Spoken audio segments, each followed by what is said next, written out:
#AskDrJohnwatts అని type చేసి మీ questions అడగండి, తప్పకుండా రిప్లై చేస్తాను. చిన్న coconut oil and vitamin E capsules for hair growth రెండు కలిపి వాడితే హెయిర్ గ్రోత్ వస్తుందా?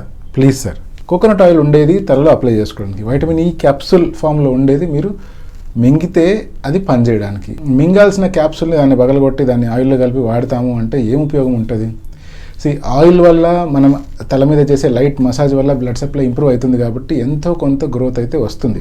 కానీ క్లియర్గా మనం అర్థం చేసుకోవాల్సిన పాయింట్ ఏంటి అంటే, ఈ కోకోనట్ ఆయిల్ కానీ లేకపోతే వైటమిన్ ఈ క్యాప్సూల్స్ కానీ మీరు పగలగొట్టి అప్లై చేసుకోండి, లేకపోతే అలాగే టాబ్లెట్లు వేసుకోండి, బట్టతల మీద న్యూ హెయిర్ గ్రోత్, పొడుగ్గా పెరిగే హెయిర్ గ్రోత్ వస్తుందా అంటే అటువంటిది ఏమీ జరగదు. ఈ పేరు నాకు అర్థం కావడం లేదు, బట్ డౌట్ అర్థమైంది.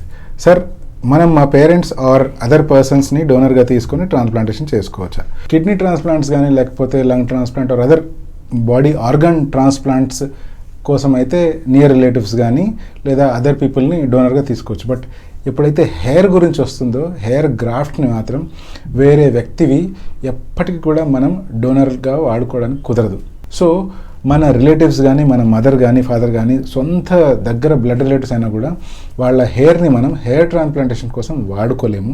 మీకు గనక బట్టలు వచ్చింది అంటే మీ డోనర్ ఏరియా అంటే మీ స్కాల్ప్లో వెనకాల భాగంలో ఏదైతే హెయిర్ ఉందో ఆ హెయిర్ని డోనర్ ఏరియాగా వాడుకోవాల్సి వస్తుంది. ఒకవేళ స్కాల్ప్లో హెయిర్ తక్కువ ఉంది అంటే మీ బియర్డ్ కానీ మీ చెస్ట్ కానీ లేదా మీ అదర్ బాడీ పార్ట్స్లో ఏదైతే హెయిర్ ఉంటుందో ఆ హెయిర్ని వాడుకొని మనం ట్రాన్స్ప్లాంట్ చేసుకోవచ్చు.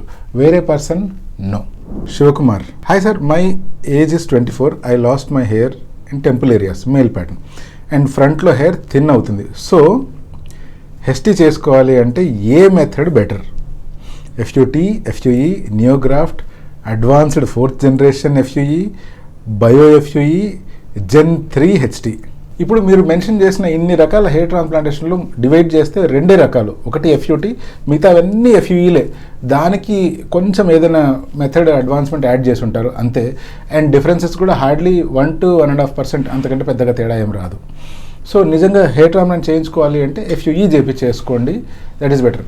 బట్ కానీ మీకు మీ ఏజ్లో ఈ టెంపుల్ ఏరియాస్లో ఏదైతే లాస్ అండ్ థిన్నింగ్ అయిందో దానికి హెయిర్ ట్రాన్స్ప్లాంటేషన్ అవసరం రాదు. సో మీరు హెయిర్ ట్రాన్స్ప్లాంటేషన్ చేయించుకోవాల్సిన అవసరమే లేదు. ట్రాన్స్ప్లాంటేషన్ గురించి రీసెర్చ్ చేయడం మానేసి ఫస్ట్ మీ డాక్టర్ని కలిసి మెడిసిన్స్ వాడుకోండి, అవి చాలు.